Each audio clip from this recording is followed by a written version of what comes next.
What's up, bike-minded folks? This episode is actually not sponsored. So today we are going to let you guys in on something I've been talking about for quite some time, but we finally have merch and it's good. So we've got a limited run of a t-shirt and a crew neck sweatshirt that we have available for pre-order. We're going to be taking pre-orders throughout the month of September. Those shirts will be shipping out. Shirts and sweaters will be shipping out at the beginning of October. And it's a pretty cool graphic on the front. Just says our Bike-Minded podcast logo. And on the back, it says Anti-Cycling Cycling Podcast. I think you guys are really going to dig the look of this. Super simple, but a rad shirt that helps support the show. I will actually put those graphics right here so you guys can see what I'm talking about. Super cool design. Think you guys are really going to dig it. Click the link in the show notes if you'd like to purchase that. Again, we're taking orders throughout the month of September. Beginning of October, those will be shipping out. And yeah, enjoy this awesome episode, you guys. Okay. How about now? There he is. Sick. Yeah, it popped up that because the speaker was disconnected mid-recording, you had to restart the recording or reconnect to have audio again. So it's half the fun. That's half the fun of running this whole show is figuring out all the bugs. Issues. That's okay. Yeah, it's I still haven't gotten quite the hang of it because I have a co-host that's usually here, Aaron, but to do like a remote guest with two hosts here in the studio, it's just like too much. Somewhat of a techie guy, but not on that level. There's like stuff you have to bypass, and yeah, it's not fun. It's even less fun than how technical bikes are getting these days. But yeah. No, for sure. Well, cool, man. Hey, we'll jump right into it. We got Mr. Lance Heidet on Bike-Minded Podcast today. Thanks for joining me, my man. Yeah, totally. No, thanks for having me. And sorry it took so long to get on here. Stoked for it.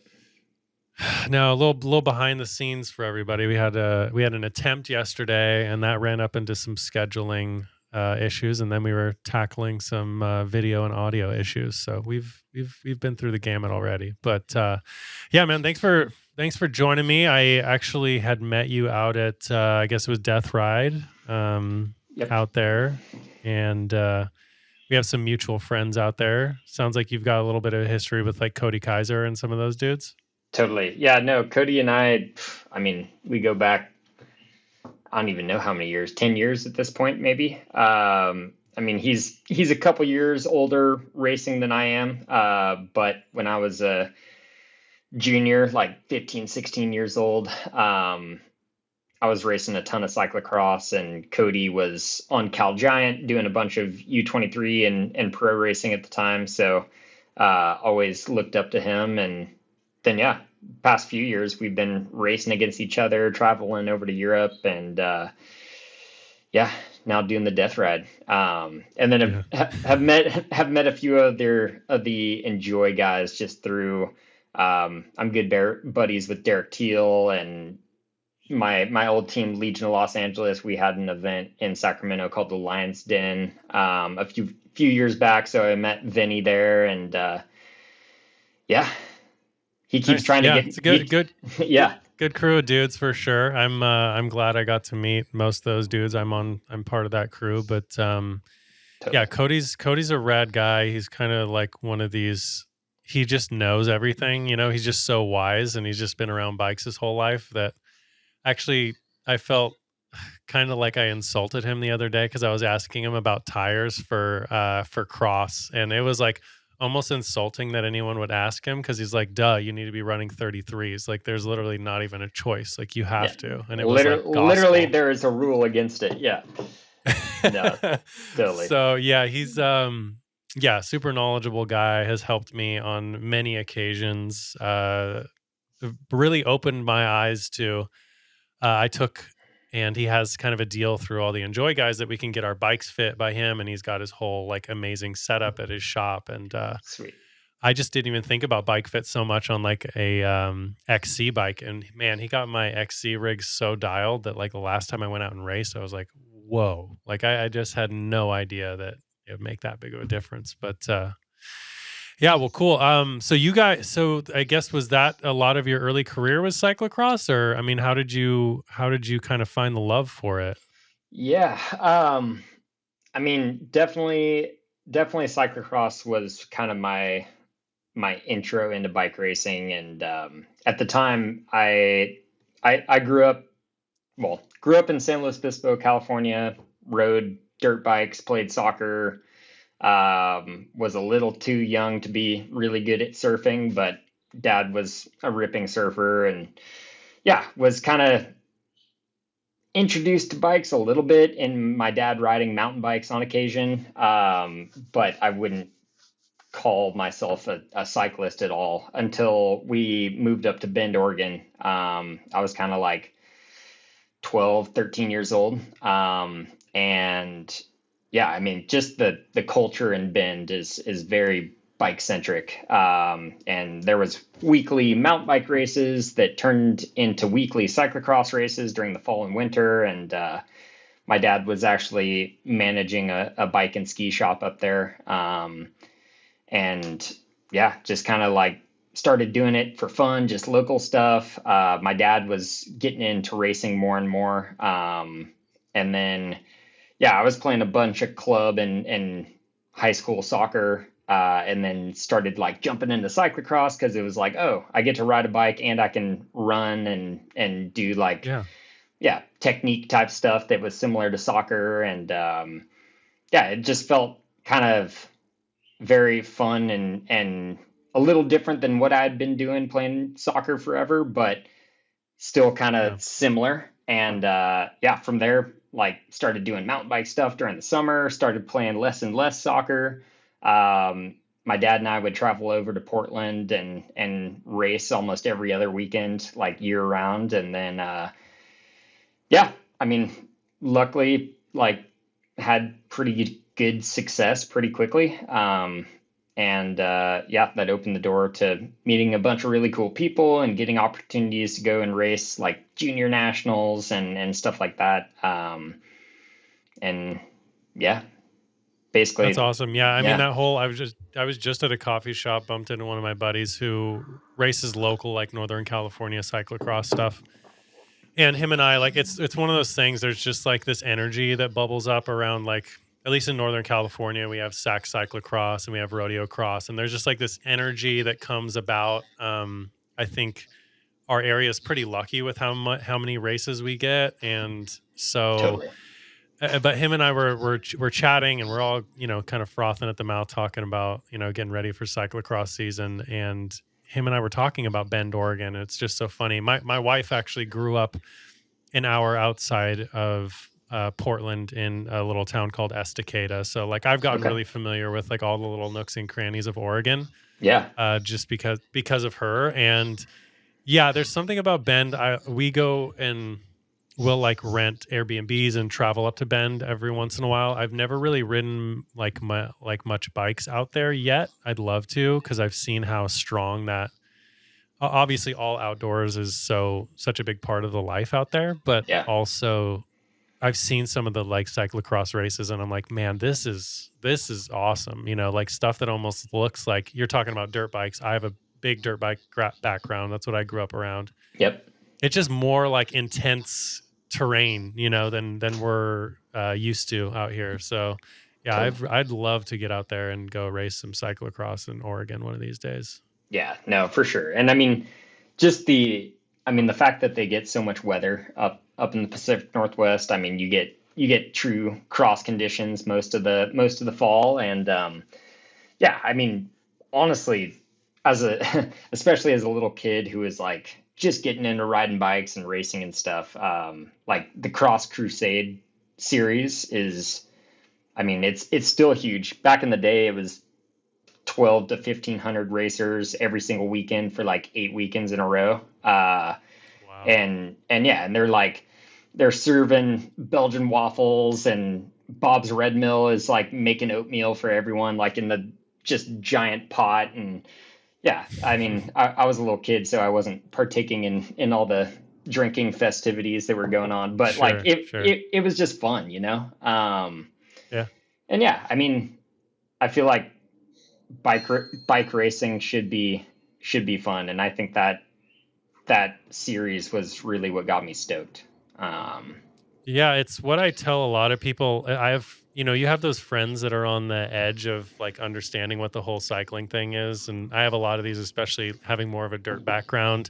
I think a lot of people, get that stereotypical like cyclist idea in their mind. And then I'm like, yeah, honestly, come out to rodeo cross, come out to some of these events. Like you'll see there's just so much character to it. It's really welcoming. It's like, of all skill levels, there's of course dudes that are taking it really seriously Totally. and they live and die by cyclocross, but there's Yeah, also just a gamut of people that are just there to like, whether it's partying and just hanging out or like socializing. It's one of the most, yeah, it's one of those ones that could really get people that never thought they'd be involved in the sport to be into it. totally. Totally. Yeah. No, it's just cool. It's unlike so many other disciplines. Yeah, I mean, it's just I think it draws people to it, even though it's weird and it's like it is hard. Like an hour full stick, bleeding out of your eyes, tasting blood. Like it is really hard, Yeah. and you have to be serious to an extent to like be good and have all your equipment dialed. But it's a good fun kind of serious, that's for sure. So Yeah, and yeah.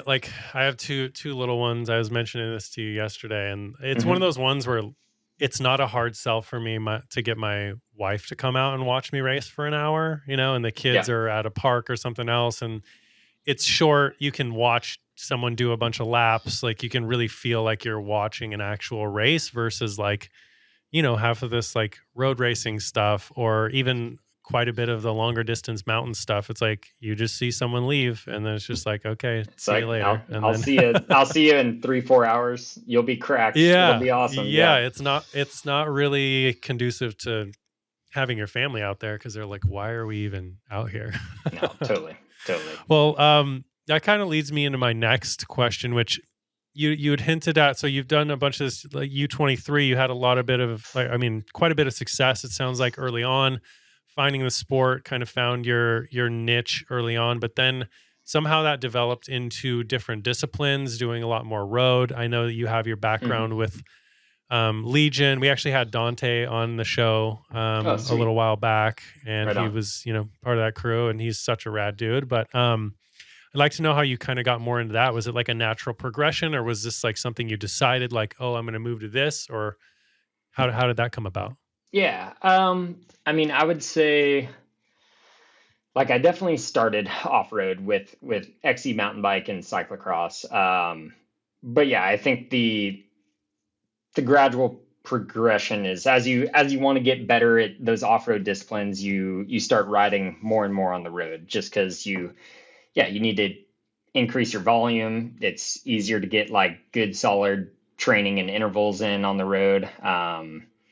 And yeah, I mean, just like learning how to ride with a group and the tactics that are definitely much more prominent on the roadside, definitely come into play in those other disciplines. So yeah, started like dipping the toes in it a bit more and more. And yeah, I mean, really, I was always kind of a little more off-road focused until probably 17, 18 juniors.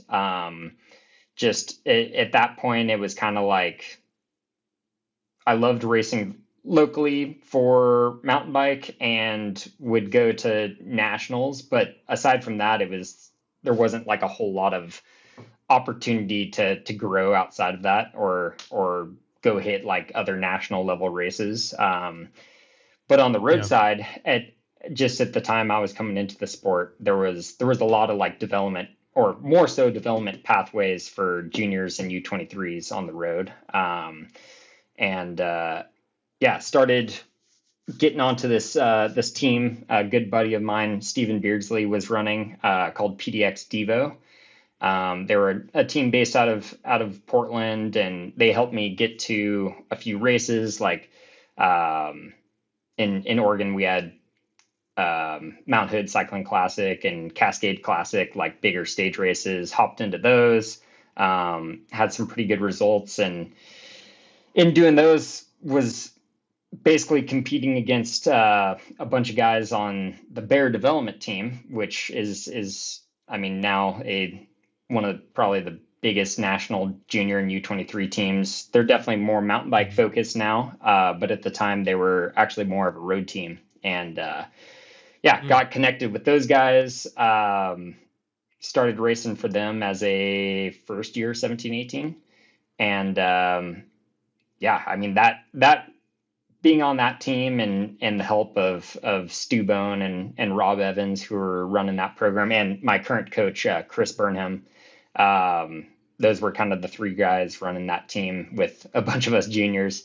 And I mean, from there, that really opened up the door to more road racing opportunity. And from there, it was like, started getting better results at national level events and had a couple good rides at nationals as a junior. And then was introduced to Mike Creed, who at the time was just starting Avolo, which is now like the US's top U23 program. And was able to get a spot on that team, and it all kind of worked out that I was racing cyclocross with Raleigh Clement through all of that, and was trying to balance like, okay, road team and road demands, and cyclocross team with cyclocross demands, and they always kind of like seemed to work out pretty well. I think especially because I was on programs with really cool people running them, like they were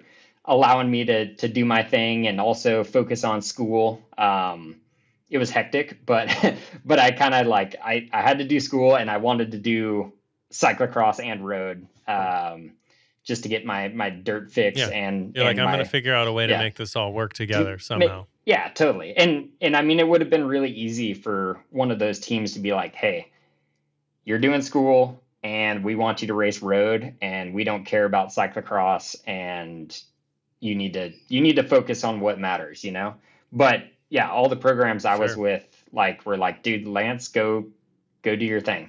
If you can do it all, we support you 100%. And yeah, that's kind of how my like 17, 18 and U23 years looked, was just kind of trying to juggle it all and be as good, but as balanced as possible. And, basically end of U23s was U23. Well, let's see, U23 cyclocross national champion in 2017, and then U23 road race national champion in 2019. And 2019 was right when I was aging out of U23s and was kind of, starting to look at like, okay, do I look at going over to Europe and racing more road on some team over there, or do I find some team here in the US who can continue, getting me to races and allowing me to do school? And I kind of ended up going that route because I wanted to get my degree, and was introduced to Justin Williams, and that was right when Legion was really starting to kick off, and basically. Was there much like of any experience as far as crit racing goes? Because obviously there's quite a bit of difference between. I mean, I can kind of surmise my own idea of how this would take place, but obviously, like, crit racing is such high intensity, and you had that kind of short, explosive power. I'm sure you developed from cyclocross. Was that like pretty natural to you, or did you do a whole lot of crit racing before you decided to go that route, or was it just you took that road racing background and kind of like said, let's try this out? How did they discover you? Did you do any crit racing prior, or? You know what? I mean, I would never, probably still wouldn't call myself a crit racer, you know? But sure. Yeah, I mean, just obviously growing up in Bend, we had like weekly crit series like all summer. So was doing a bunch of crit racing. Obviously wasn't like super crazy high level, but the more you're in that race scenario, you learn. And then as like a junior in U23, I was never really like hitting crits specifically, but sometimes they were in a stage race and we would have to race a crit, or some races like, let's see, um, Winston-Salem, there was always like a big crit the day before the UCI road race. So there was probably like 6 or 7 crits I would race a year, that were just Yeah. kind of like tied to stage racing or whatever. So I was definitely familiar, and had raced against the Legion guys in 2019 a couple times because that was kind of their first year as a program. And yeah, I mean, I think really the fact that I had that road race national title, really helped. It was like kind of credibility that this guy at least semi knows what he's doing on a bike. Sure. And Yeah. and Yeah. then It's I good. It's was good to have it on the resume for sure. totally. And I also have to give credit to, I'm really good buddies and old roommates with Christopher Blevins on the mountain bike side, and he was the one who helped introduce me to Justin and Corey, and yeah, I think that helped out quite a bit as well. Yeah. What a cool transition. I mean, it's kind of painting this picture of how you've become this kind of cyclist that as you've, you know, I'm sure a lot of people became more familiar of you through Legion just because they have such a big audience and a lot of attention on them, especially like Hmm. within the US. They're kind of like the ones that have brought this whole focus to that discipline.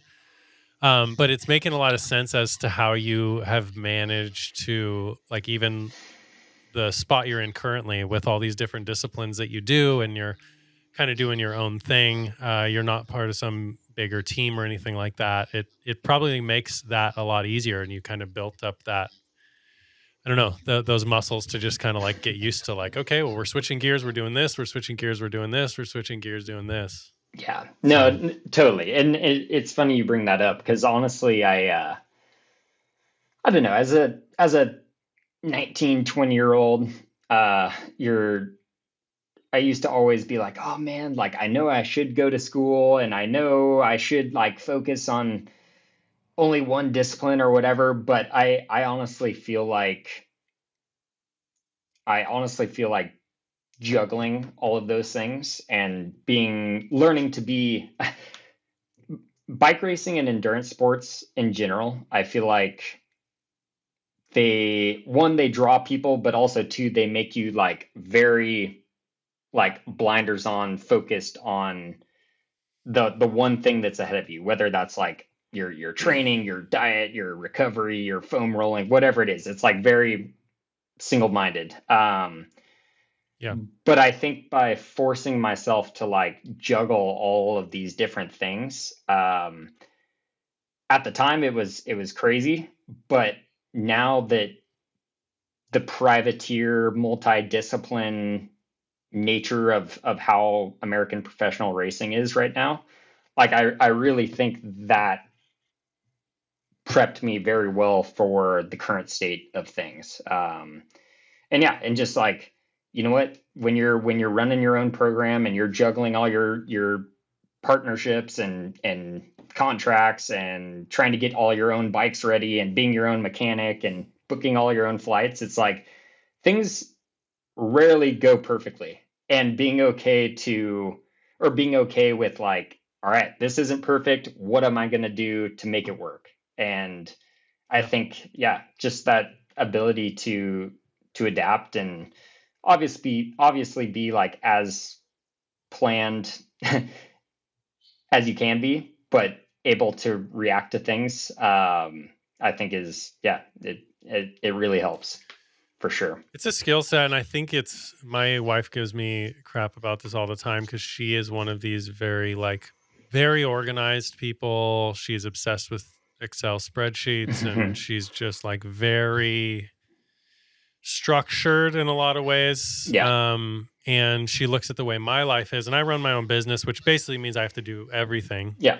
you know, everything from accounting to advertising to actually doing the work to build the product. Like, it's too many things, but yeah. that oddly really works for me. Mm. In the same way, you know, it probably has just become that is your norm. So it would almost probably leave you really bored if you didn't have all those things to do. You know, you kind of just get used to that speed of how things operate. And it does make you pretty nimble. You know, that's what they say about even like small businesses. That's why they're able to adapt and change, because they're nimble. Totally. If you get really stuck in this one way, it kind of leaves you pretty vulnerable to change, which I think you've probably seen some athletes in the past that probably could have done a lot of things, but they get so set in one way that they haven't prepped themselves to go a different direction.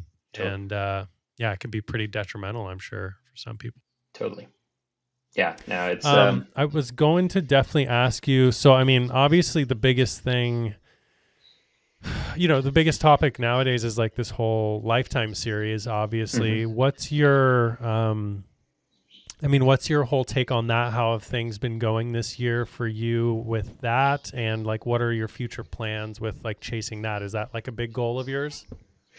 yeah, I mean, obviously the past few years, I mean, the Grand Prix has been the focus. I mean, it's honestly, as a racer, it's really cool what they're doing. I mean, bringing a bunch of attention, money, and like being able to produce really good content from all of these events is super cool. And I mean, bringing a lot of eyes onto these events and us as racers is, yeah, I mean, it's amazing. But in the type of racer that I am, being a little more, I've never been the strongest guy. I'm a little more crafty and a little more bike handling oriented. And Mm-hmm. I will say all the Grand Prix races are basically just fitness tests. So Yeah. they're not Yeah. they're not necessarily. I mean, they're big, awesome races, but they're not necessarily like, I wouldn't say they're my favorite races of the year. You know? There's no like, Yeah. there's none of those like really gnarly features or sections that are going to take half of the field out type of thing, which is T- probably where you're shining. Yeah. Totally, right? Yeah, like putting people under pressure rather than just like riding them off your wheel. Yeah, and Sure. it's, I don't know. I mean, I obviously want to do things that are challenging for me, and these races definitely are. And I think the depth and talent and just how hard everyone is working in that series to be as fast as possible is really cool, and I love being a part of it. Yeah, I mean, so far this year, I've had some, well, unfortunately, Sea Otter was not a good day. I was hoping that would be a good chance for me this year, because it is probably the most mountain bikey out of all the races. And yeah, unfortunately, I Yeah. just had no legs. But that was okay. Unbound was pretty solid, like right around top 10 in the Grand Prix. And then Nice. Leadville was, I was just right outside the top 10. So yeah, I mean, it's been, obviously I would like to have better results than that. I mean, being consistently inside the top 10 and fighting for top 5 podiums is where I want to be. And yeah, I mean, the good thing is there's 3 more races left this year, so plenty of opportunity to do so. Yeah, it's certainly great to watch. I mean, I know it's brought a lot of people into, I mean, obviously just a ton of people into the gravel scene in general. Totally. That whole production is just, it's almost like I compare it to what happened with, you know, it's nowhere near on the scale, but like what happened to F1 because of that TV series. It's almost like that level Yeah. where people are just so involved and they know who the top finishers of Lifetime Grand Prix are. They just like, it's finally that point in time where we're actually getting to make all these racers real people and understand who they are. And that's the beginning of something really special if it continues at this pace. You know, who knows what this looks like 5-10 years down the road. Like, this may be just so colossally huge, and there could be big endorsements, and there could be sponsors that we never thought would enter the sport. It could Totally. be really amazing. But yeah, I know as a viewer, it's just been something really awesome to watch. Really awesome.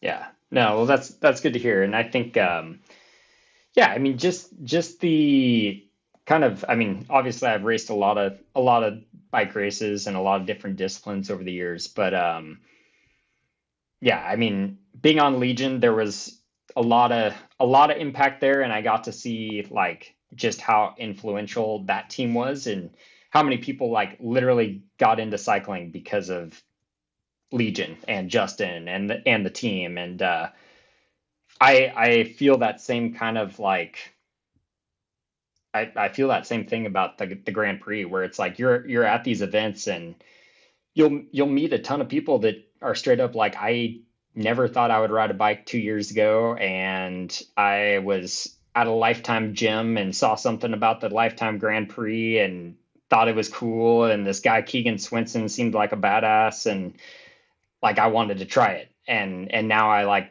Yeah. race gravel all the time. Which I mean, dude, that's cool. Like being a part of a series of events that inspires people to like go out and ride bikes and do hard, challenging things. I mean, that's yeah, that's pretty freaking cool. So yeah, It's that storytelling thing, right? I mean, even like I'm one of those people, when I got into cycling more seriously, it was like I started off doing crits and things like that, and I still have just a huge love for it just because of how intense it is and how demanding of your focus it is. It just, everything has to be so razor sharp. And so yeah, totally. watching everybody from, whether it was vegan cyclists who I ended up becoming like fairly close friends with, or like the Legion dudes or whoever, it just was telling this story, right? And then what I've learned at the end of this is like Europe has always had, they just have this massive history with cycling and with bikes. And so they get, most of the credit for that. But now we've created these things that are so uniquely, kind of American and part of our culture, which is like crit racing is not quite on the stride that like gravel or the Lifetime series is, but like we've kind of chiseled that spot away. And then the gravel scene too, it's like we are kind of spearheading that as well. Not that there isn't that scene in Europe, Yeah, but yeah, it's different, so it's kind of cool to see us kind of making our mark on the cycling world and saying like, we have this to offer here. And it's pretty, you can't help but feel like proud of that. So I can only imagine how that feels to be a part of, two of those really big iconic things. So totally. No, it's past few years have been cool. That is for sure. I bet, man. I bet. Do you have any plans, man? You gotta come out here and do some Northern California cross racing, dude. You know what? Yeah, it's funny you say that. I actually, so I've got the next month and a half is pretty hectic. Got let's see, gravel nationals in Nebraska, then go straight to Schwamigan in Wisconsin, which is a Grand Prix race, and then back to California for a week, and then head back to Colorado for the Rad, back to California for a week, and then head out to Bentonville, and I'm going to race Little Sugar and Big Sugar. And that kind of takes us Nice. through late October. And then at that point, it's kind of a bummer because I'm going to be missing quite a few of the early season UCI cross races. But I do think it'll be a good opportunity to actually finally race some more NorCal cyclocross, just because, yeah, I've always been traveling to UCI racing. Where this year it's like, yeah, why not go like check out some of the local scene and have fun, and obviously sharpen the cross skills again on a slightly less yeah, just less serious scene, which will Yeah. be quite nice. And then yeah, most likely gonna hit Pan American Cross Championships, maybe one UCI weekend, and then give nationals a go. It'll be kind of tough because Oh with yeah. that few racing, I probably won't get a front row call up at nationals, but I don't know. I'll figure it out when I get Is it there. based off of your finishes coming into that race? How do they decide your positioning? Yeah, so UCI basically your call ups are based on UCI standing, and that's like your accumulation of points over a rolling 12-month period. So basically, last year I raced a bit across and had a good result at nationals. So I have pretty good UCI points right now, but without racing most of the early UCI races, like all my points from last year are going to expire, and then I'm not going to be accumulating more points this year because I'm going to be missing these races. So um, yeah, it'll be okay. It'll be fine. I'll figure it out. Gotcha. Yeah. Nice, man. Yep. I got to give you props. There's what was that photo? I think it was in a cross race of yours. It might have been in a UCI race. The one where you do the gnarly, like, oh, and maybe it was a Lifetime race. I can't recall, but you like have such a gnarly crash one where you're like catapulting towards the camera. What race was that? Oh, you know what? That was that was actually Surf City CX up in Santa Cruz. It was funny little story if we have a second.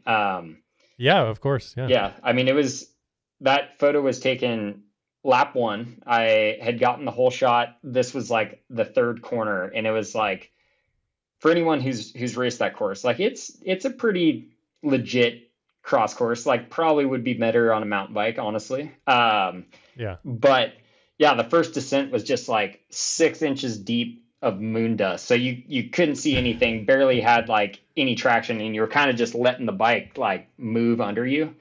And yeah, I was the first one going in. Turns out there was like a massive root under all this powder that you couldn't see. And yeah, just flew over the bars, like full dirt facial. It was sick. And then literally the next lap, my buddy Tobin Ortenblad, he was racing as well, and did the exact same thing the next lap, except he rolled his tubular off. So mine actually was a little better. But yeah, he actually showed up to one of the Rockland Sac CX races last year. Like unexpectedly, sweet. He showed up and raced one of the A races, and yeah, he seems like a pretty cool dude as well. But because he's got more of like a moto background too, isn't he? He's into motorcycles and stuff as well, right? Yeah, no, I think I don't know how much like he was riding moto as a younger kid, but I mean now he's hooked. He loves it. Big. I don't know. It's cool to see all these guys. Half of the guys that I know that have gotten real serious into, like even at my first crit, I walked into line and there's this local. He's probably listening to the episode now because I've become friends with him. But his name's Keith Knight. He's like a pro moto guy that's local to the area. Never really introduced myself to him. Yeah. And him and I met each other at registration for a crit race, and since then have kind of. We bump into each other at all these races and locally. And yeah, it's a lot of people with these like intense moto backgrounds that like you either get to a point in moto where you're like, I'm going to hurt myself seriously, so I need to find another outlet. And so you kind of get introduced to this world, and it seems to attract a lot of like adrenaline junkie type people. No, for sure.